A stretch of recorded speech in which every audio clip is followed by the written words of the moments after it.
संजीव हंस का मामला एक बार फिर से सुर्खियों में है, यानी कि वो ईडी के निशाने पर फिर से आ गए हैं।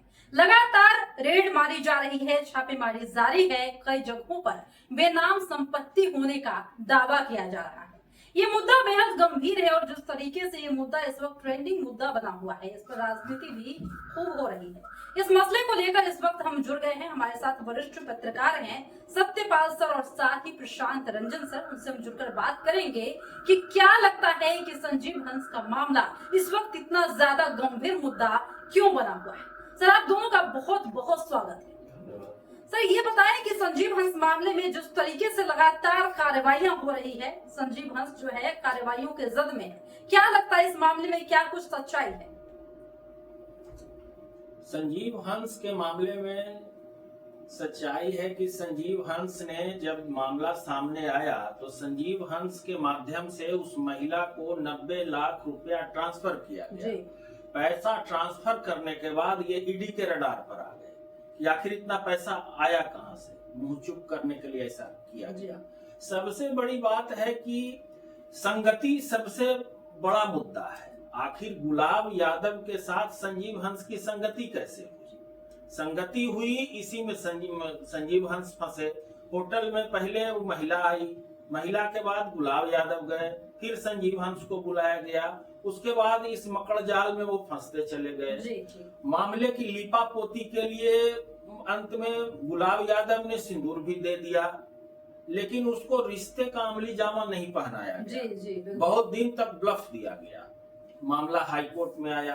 हाईकोर्ट में आने के बाद सरकार भी अंतिम तक देखते रहे कि आखिर क्या होता है। जब रिट याचिका हुई, जब इधर से महिला के तरफ से फिर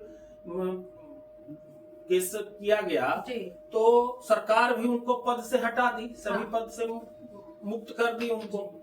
उसके बाद जब पैसे की लेन देन की बात हुई, तब ये ईडी के रडार पर आया। इनका इलेक्ट्रॉनिक गजट वगैरह सब जब्त कर लिया गया है और उसकी जांच की जा रही है कि और भी कितनी लेन देन, क्योंकि कई सारे ठेका के मामले में भी उन्होंने भारी लेन देन का खुलासा हुआ है। तो उस खुलासे की जांच के लिए ये सारे उनके गजट जब्त कर लिए गए हैं। अब उससे और सामने चीजें सामने आएगी, लेकिन गड़बड़ी तो बहुत बड़ी हुई। सबसे बड़ी बात है कि ये इस ढंग आईएएस अफसर इस ढंग से क्यों गड़बड़ कर रहे हैं। अभी हम लोग चर्चा किए, अभी खबरें कल भी बहुत तैर रही थी कि पूर्व डीजीपी ने कमीशन लेकर क्वेश्चन लीक कर दिया, किसी प्रेस को दे दिया। तो ये चारा घोटाले के बाद इन बातों पहले भी होता होगा, लेकिन चारा घोटाला जब से सामने आया तब से इन अधिकारियों का कुकृत्य जनता के सामने आने लगा कि ये लोग कितनी बड़ी गड़बड़ी कर रहे हैं। आज भी कई अधिकारी ऐसे हैं जिनका विदेशों में इन्वेस्टमेंट है, लेकिन है कि अब अगर पद पर हैं या कहीं से संरक्षण है तो बातें सामने नहीं आ रही। आखिर भरोसा किस पर किया जाए? विधायक है, विधायक गड़बड़ कर रहा है, जनप्रतिनिधि है। आईएएस है, आईएएस अफसर पर विश्वास नहीं किया जा सकता है। तो इस ढंग की बात जो है सामने कहीं ना कहीं आखिर संरक्षण में ही काम हो रहा है। सर, थोड़ा हम आपको क्रॉस करेंगे और प्रशांत सर की तरफ बढ़ेंगे। प्रशांत सर, जब हमने गायत्री यादव से बात किया था, उनका इंटरव्यू मैंने पर्सनली लिया था, जब उनसे बातें हुई थी तो उन्होंने ये कहा था उस वक्त कि मेरे साथ ये जो भी हुआ है, मैं कानून से बस न्याय चाहती हूँ। उन्होंने तो ये तक दावा कर दिया था कि वो जो छोटा बच्चा है वो संजीव हंस का ही जो है बेटा है, गुलाब यादव का इसमें कोई हाथ नहीं है। आपको क्या लगता है इन बातों में क्या सच्चाई हो सकती है? देखिए, इन बातों में जो सच्चाई है उसमें है कि कानून अपने तरीके से काम कर रहा है, एक न्यायिक प्रक्रिया होती है।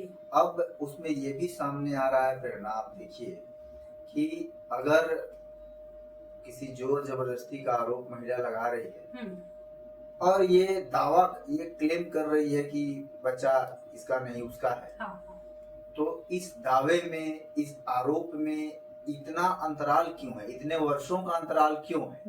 जाहिर सी बात है कि ये बात न्यायालय की तरफ से भी पूछा जा रहा है या पूछा जाएगा। और एक सामान्य सा तर्क कहता है कि अगर किसी महिला के साथ जोर जबरदस्ती, लालच, गन पॉइंट पर कोई जबरदस्ती करता है तो वो महिला तत्क्षण 24 घंटे के अंदर, एक दिन के अंदर उसकी शिकायत करती है।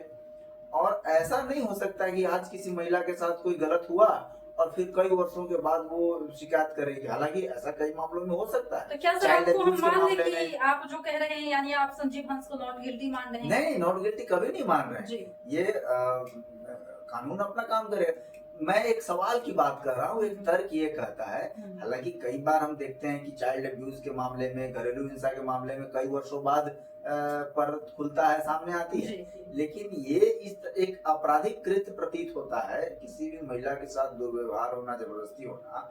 और ये एक तर्क की बात है, इसका ये मतलब नहीं है कि कहीं से मेरी नजर में आईएएस अधिकारी संजीव हंस निर्दोष हैं, इस तरह से नहीं।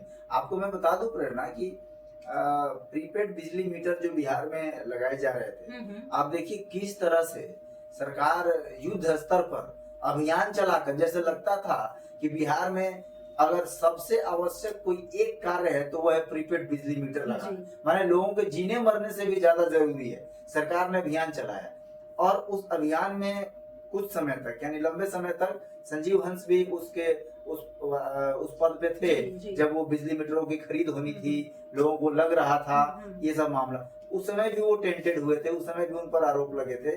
और आप देखिए कि जुलाई में संभवतः ईडी ने उन पर छापेमारी की थी। फिर हाल फिलहाल में ये मामला आया, तो एक के बाद एक उनके खिलाफ फाइलें खुलती जा रही हैं। और मुझे लगता है कि जब उन पर एक के बाद एक मामले दर्ज होंगे और न्यायिक प्रणाली से जब बातें सामने आने लगेगी, तब और कई परतें खुल सकती हैं। और एक बात और इसमें मैं आपको बता दूं, जैसा कि सतपाल सर ने कहा कि जब तक आईएएस अधिकारी पद पे होते हैं तो संरक्षण की बदौलत नहीं पता चल पाता है।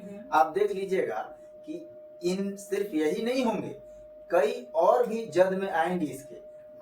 ये जैसे जैसे न्यायिक प्रक्रिया, जांच प्रक्रिया और आगे बढ़ेगी, जो केंद्रीय एजेंसियां हैं, ईडी या फिर दूसरी एजेंसियां अपना कार्य आगे करेंगी, तो मुझे जो लग रहा है, जो अभी हाल फिलहाल में रवैया चल रहा है सरकार में बैठे उच्च अधिकारियों का, उससे मुझे लगता है कि एक से अधिक अधिकारी भी इस जद में आए। सत्यपाल सर, आपको ऐसा लगता है कि इस मामले को पूरी तरीके से राजनीतिक मामला बनाया जा रहा है? राजनीतिक मामला तो ठीक है, राजनीतिक मामला हो सकता है, लेकिन गुलाब यादव को क्यों बख्शा जा रहा है कि वो बच्चा गुलाब यादव का नहीं हो सकता है? ये जब दोनों में दुविधा है, गुलाब यादव जब संबंध बना के सिंदूर दे दिए कि हम शादी कर लिए, और फिर बाद में उसको नहीं रिश्ता बन पाया दोनों में, और अब उस बच्चे को संजीव यादव का बच्चा कहा जा रहा है, संजीव हंस का बच्चा कहा जा रहा है, तो ये कहीं न कहीं विवाद है। दूसरा है कि पॉलिटिकल जो होता है नेता, उसके पास मसल्स पावर भी होता है। आईएएस के पास मसल्स पावर तभी तक है जब तक वो पद से हटने के बाद उसके पास वो शक्ति नहीं रह जाती है जो एक पॉलिटिकल व्यक्ति के पास है, या जो विधायक रह चुका है, सांसद रह चुका है। तो कहीं लग रहा है कि गुलाब यादव के दबाव में कहीं ऐसा यू टर्न हुआ हो मामला। ये कहा जा सकता है, गुलाब यादव का दबाव उस पर रहा हो। जहां तक जांच की बात है, एनडी तिवारी और उनके जो पुत्र जो हुए, उनको साबित करने में 30 साल से अधिक लग गए। माने एनडी तिवारी के मरने के 1-1.5 साल पहले ये साबित हो सका कि ये बच्चा एनडी तिवारी का है। जी, सही बात। एनडी तिवारी, तो इस ढंग के मामले को साबित करने में, अब मान लिया कि जो क्रिमिनल याचिका थी, शायद याचिका भी खारिज हो गई है, खारिज हो गई। तो याचिका खारिज हो गई, तो अब है कि न्याय मिलने में कितना समय लगेगा, और इसको ट्विस्ट किया जा रहा है। गुलाब यादव का इसमें प्रभाव बढ़ गया लगता है, संजीव हंस कमजोर पड़ गए, इसलिए ये सारी बातें उन पर मढ़ी जा रही है। और इनके यहाँ फिर से इनका जो इलेक्ट्रॉनिक गैजेट सब जब्त करके, और उसमें तो कुछ जो भी जांच में निकले और कुछ जांच में नहीं निकले, या क्या निकले, इसमें तो दुविधा की बात है। उसमें जब आप ले ही लिए तो उसमें क्या डालिएगा, क्या रखिएगा, क्या पता है। सही बात। लेकिन इसमें गुलाब यादव प्रभावी हो रहे हैं संजीव हंस को प्रताड़ित करने, क्योंकि महिला बिल्कुल गुलाब यादव से टर्न ले ली संजीव हंस की ओर, जबकि सिंदूर दिया है गुलाब यादव ने। और पहले से गुलाब यादव थे होटल में, बाद में संजीव हंस का पदार्पण हुआ। तो कहानी में कहीं न कहीं अब ट्विस्ट है, इसको थोड़ा समझना होगा कि आखिर गुलाब यादव का क्या रोल है इसमें। तो सुना आपने कि कहानी में कहीं ना कहीं ट्विस्ट है, और इस बात को समझना होगा कि आखिर इस कहानी का सबसे बड़ा किरदार कौन है, इसमें कहां पर लुप होल आ रहा है, जिस वजह से ये मामला जो है संजीव हंस की तरफ मुड़ता जा रहा है और संजीव हंस शिकंजे में फंसते जा रहे हैं। एक और बड़ा सवाल है कि आखिर गुलाब यादव को इसमें क्यों बचाया जा रहा है? क्या वास्तव में गुलाब यादव की ये कोई साजिश हो सकती है या फिर संजीव हंस को फंसाने का ये कोई तरीका है? ये तो आने वाले वक्त में ही पता चलेगा। लेकिन बात करते हैं संजीव हंस की, तो एक बार फिर से वो ईडी की रडार पर है और लगातार कार्रवाइयां जारी है। ऐसे ही और तमाम वीडियो अपडेट्स के लिए बने रहिए हमारे साथ और देखते रहिए। धन्यवाद।